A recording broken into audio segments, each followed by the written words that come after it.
Mayor Duggan. The good, a huge announcement from Wayne State on free tuition. The bad, an Inspector General's scathing report on the Make Your Date program. The mayor is here to talk about that and more. And a slew of new local-looking news sites. But what's behind them? Today is Sunday, October 27th, 2019, and this is Flashpoint. Hi, welcome to Flashpoint as we head into Halloween week. And this morning we're going to try sorting out the tricks and treats. It was no doubt a surprising and delightful treat when Wayne State announced they have found a way to make the school tuition-free for Detroit high school graduates. It was a stunning moment, and the hope is that it's a sea change in the way that college education is viewed and valued in a city that hasn't exactly been synonymous with education excellence. The governor was there, and so was Mayor Duggan. No doubt he preferred that moment to the one that came 2 days before. That's when the city's Inspector General, Ellen Ha, released her report on the city's relationship with the Make Your Date program. Ha found that the Duggan administration did exactly what they told us they didn't do, which was give preferential treatment to the program. More troubling to many, that emails related to Make Your Date were ordered to be deleted by the mayor's chief of staff. The mayor takes issue with the findings, and he's here to talk about that this morning, about Wayne State, about the demolition bond he'd like voters to pass, and a lot more. A little later on today, I'm wondering if you have read the Lansing Sun lately. What is the Lansing Sun? Well, that was my question. It must be something. It's got a really official-looking website. Well, it turns out it's one of dozens of such sites that have shown up in Michigan this fall. What exactly is going on? It's all coming up today on Flashpoint.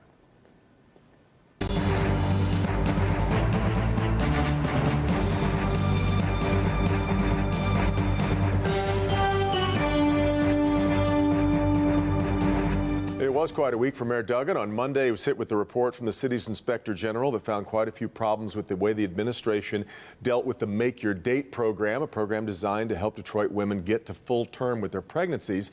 Then a few days later, smiles all around as Wayne State University announced it's going tuition-free for Detroit students. Just part of the mayor's week, and it's good to have him back with us this morning on Flashpoint. Mayor, thank you very much for coming. Thanks for having me, Devin. I want to start with, I think, long-term, the really big news of the week. This is an extraordinary announcement by Wayne State to go tuition-free. I imagine it's been in the works, so they've been working on this a lot longer than most of us knew, but this really seemed to come out of nowhere to a lot of people. Well, of course, we've run the Detroit Promise for two-year tuition for community colleges for quite a while, but President Roy Wilson and the Wayne State Board deserve phenomenal credit, because now if you get admitted to Wayne State and you went to high school in Detroit or you live in Detroit, you've got free college tuition. And for kids growing up to know that that great institution is there for them, you know, I was in the room, and the level of excitement was extraordinary. The reaction on social media immediately was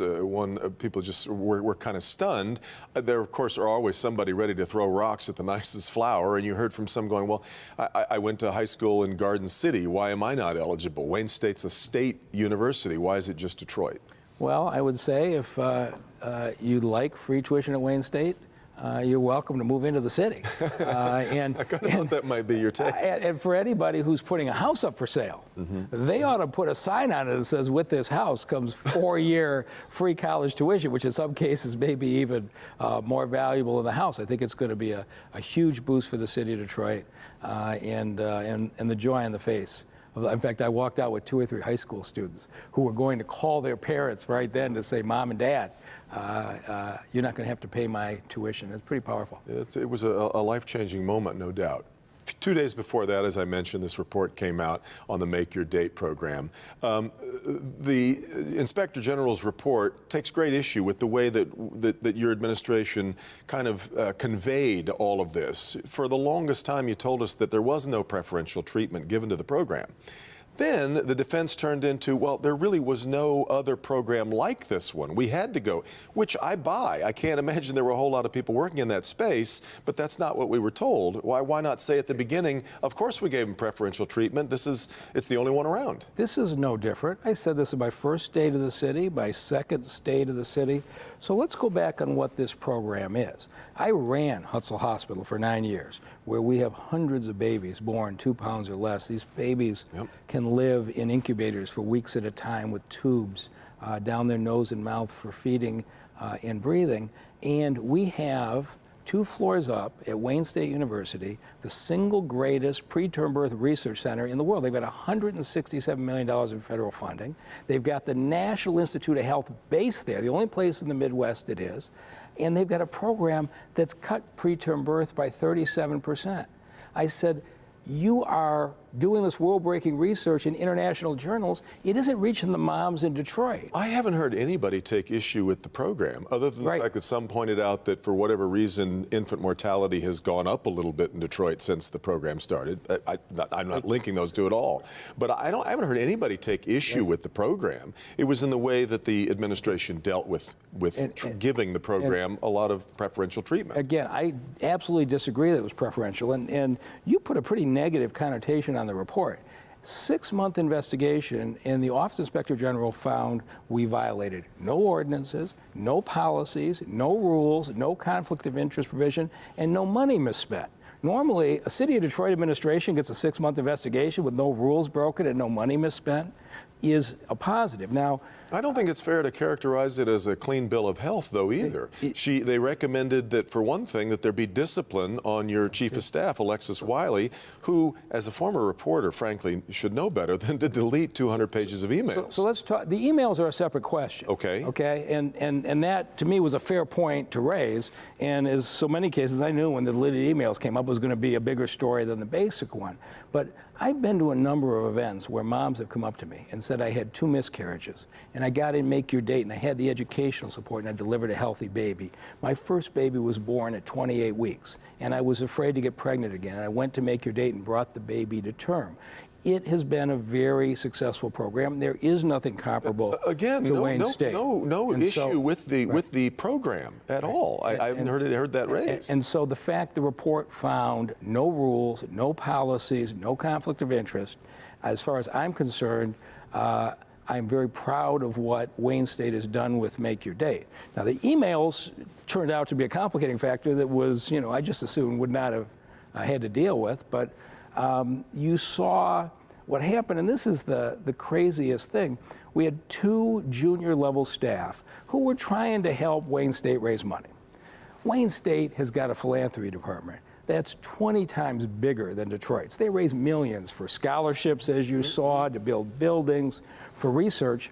And our staff people were sending emails to Wayne State saying, we want to help you raise money. And Wayne was by and large writing back, we got this.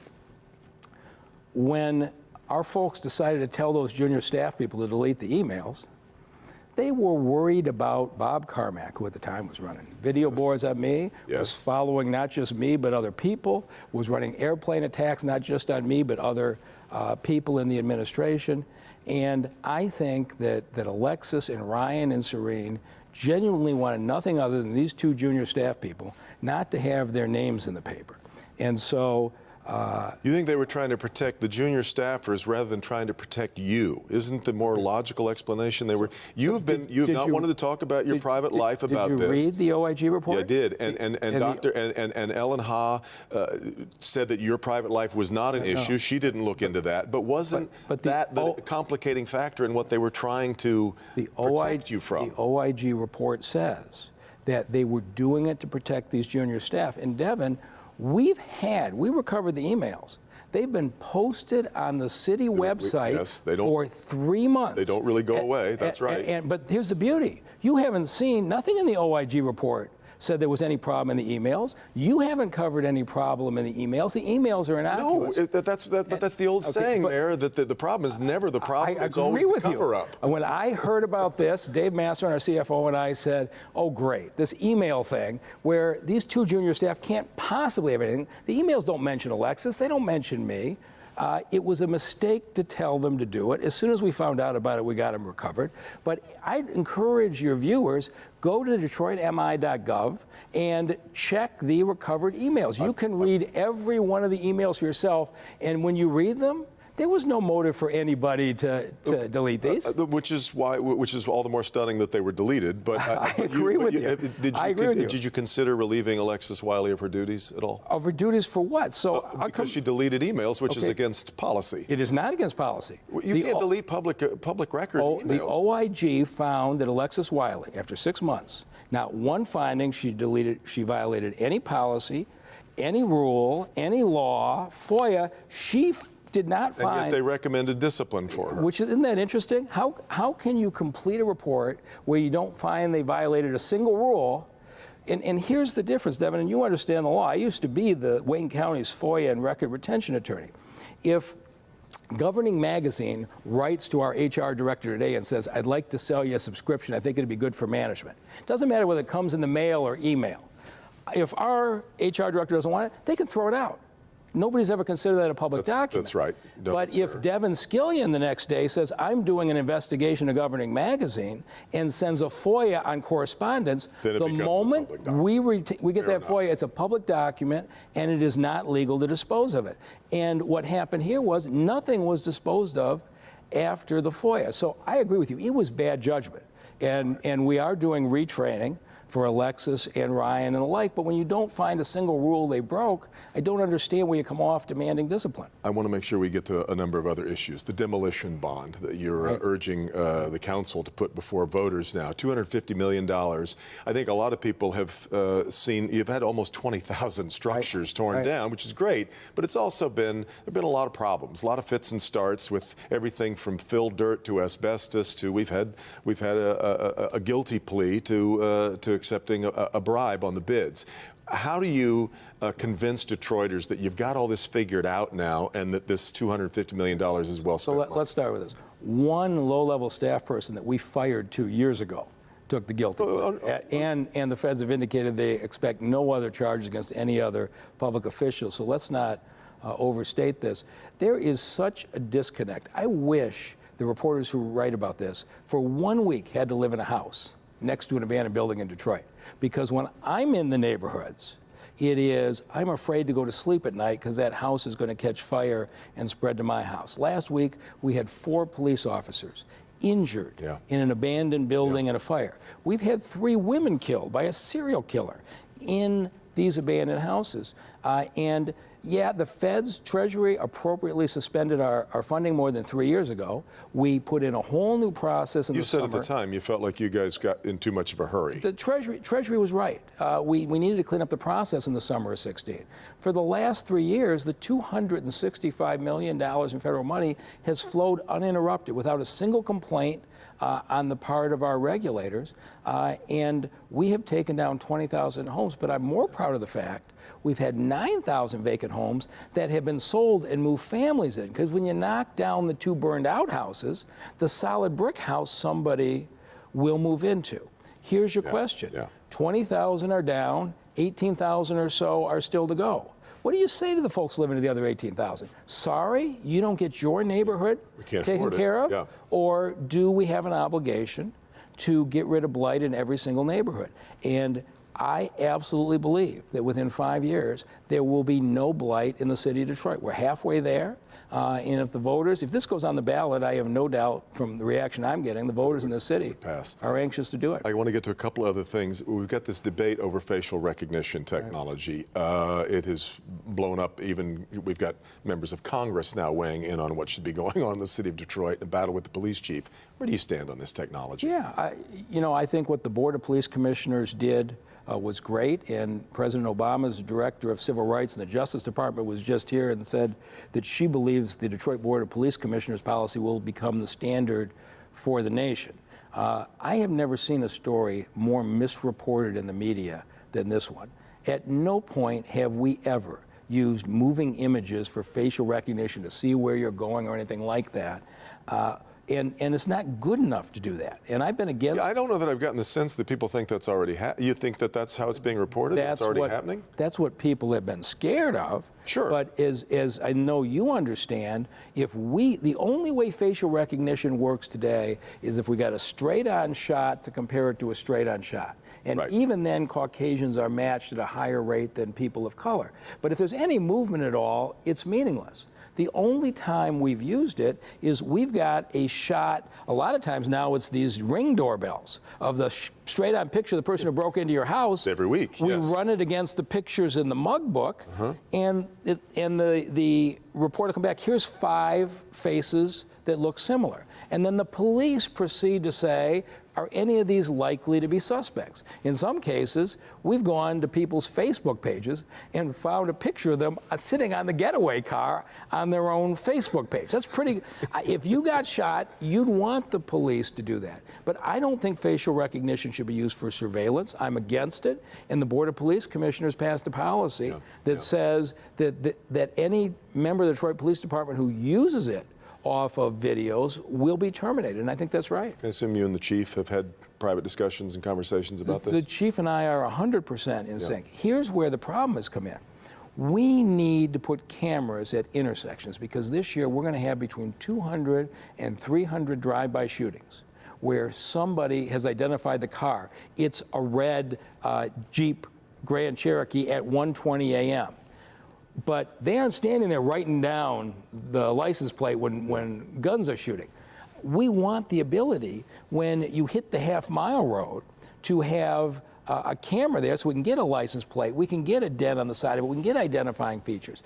And that's what we were trying to do, not facial recognition, but to get cameras at intersections to find the license plates on these shooters. And that's what's in front of council now.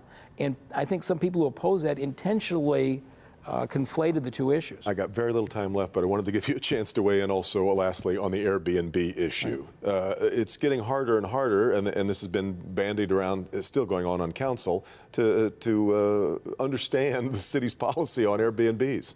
Well, I'm an Airbnb fan. When I travel, I use it. You and I both.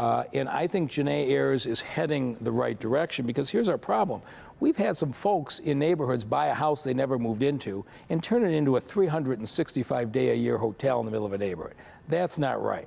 On the other hand, we got a lot of folks able to stay in their homes because they're renting out their upstairs for the extra income. Right. And so I think there's a balance that you could use it 365 days a year if you're in the house, or maybe up to 180 days if you're not in the house. There's some middle ground. I think Janae Ayers is trying to do the right thing, and I hope we get to a fair middle position. Plenty left for us to talk about, but we're going to have to leave it there. Mr. Mayor, thank you very much for being here on Flashpoint. Thanks for having me. Appreciate it. We'll come back with more. Things like the Lansing Sun. What is that all about? This is Flashpoint on Local 4. No matter how early you're up or how late you're running, when you start your day at Speedway, we've got what you need to have a good morning. We've got it hot. We've got it cold. We've got it sprinkled. We've got it ready. We're here to make your morning a little better. Because when you get off to a better start, you go on to a better day. And now get any size coffee for 99 cents when you buy any breakfast sandwich or donut. Experience the Galling difference at the all-new Galling Toyota in Warren on the corner of Van Dyke and I-696. Right now, lease the 2019 RAV4 LE for as low as $196 a month. Get to the all-new Galling Toyota in Warren today. You know it's coming, and there's nothing you can do to stop it. Insulate before it's too late. With Michigan winter being so unpredictable, you can't afford to put off insulating your home another winter. Call Ace & Sons today.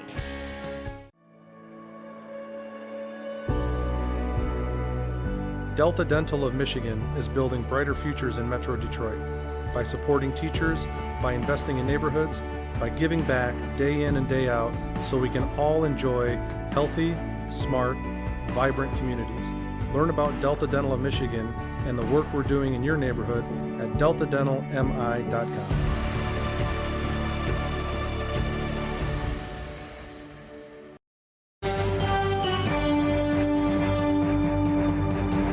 Welcome back. Maybe you haven't noticed it, or maybe you've seen it but didn't really think much about it, but dozens of new websites have popped up that seem to be local news sites across the state of Michigan. It's Michigan in particular, but they've got names like the Lansing Sun, the Thumb Reporter.